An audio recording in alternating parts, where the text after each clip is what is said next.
നിങ്ങൾ മുമ്പ് ഇതുപോലത്തെ ആളുകളെ കണ്ടിട്ടുണ്ടായിരിക്കും. ഒട്ടുമിക്ക ആളുകൾക്കും അറിയാം ഇത് സിന്തോൾ പോലത്തെ SCOs യൂസ് ചെയ്തുകൊണ്ടുള്ള റിസൾട്ട് ആണെന്ന്.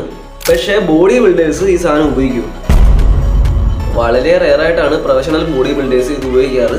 ബൈസിലോ ട്രൈസിലോ ഷോൾഡറിലോ ഒക്കെ വലിയ മസിൽ ഇംബാലൻസ് ഉണ്ടെങ്കിൽ അത് മാസ്ക് ചെയ്യാൻ ടെമ്പററി ആയിട്ട് ഇവർ ഉപയോഗിക്കും. ഇനി SCOs സ്ട്രെങ്ത് തരുമോ? നമ്മൾ റോൾസ് യൂസ് ചെയ്യുമ്പോൾ മസിലിന്റെ സൈസ്, സ്ട്രെങ്ത്, പെർഫോമൻസ് ഒക്കെ ബൂസ്റ്റ് ആവും. പക്ഷേ SCOsന്റെ കേസിൽ സ്ട്രെങ്ത് ഒന്നും തരത്തില്ല. ജസ്റ്റ് മസിലിനെ ഒന്ന് പേരിപ്പിക്കും. അതായത് ജസ്റ്റ് ഒന്ന് വലുതാക്കും, അല്ലാതെ സ്ട്രെങ്ത് ഒന്നും കിട്ടുന്നില്ല. പിന്നെ ഒരു എക്സാമ്പിൾ പറയുകയാണെങ്കിൽ നമ്മുടെ റിച്ച് പിയാനയുടെയും വാലന്റീനോടെയും ഒക്കെ ആംസും ബൈസും കണ്ടുള്ളവർക്ക് അറിയാം അതിന്റെ സൈസ് SCO യൂസ് ചെയ്തിട്ടുള്ളത്. ഇനി കുറച്ച് ഇതിന്റെ നല്ല സൈഡ് എഫക്ട്സ് പറയാം. പെർമനന്റ് ഡാമേജ് ആയിരിക്കും. മസിൽ ടിഷ്യൂസ്, നെർവ്സ് തുടങ്ങിയ കാര്യങ്ങളൊക്കെ ഡാമേജ് ആവും. പിന്നെ ഇൻഫെക്ഷൻസ് വരും. അത് മാത്രമല്ല ഇഞ്ചെക്ട് ചെയ്ത മസിൽ പാർട്ട് റിമൂവ് ചെയ്ത കേസുണ്ട്. പോസിങ്ങിനിടയിൽ സ്റ്റേജിൽ ലീക്കായ കേസുണ്ട്. അങ്ങനെ ഒരുപാട് സൈഡ് എഫക്ട്സ് ഉണ്ട്.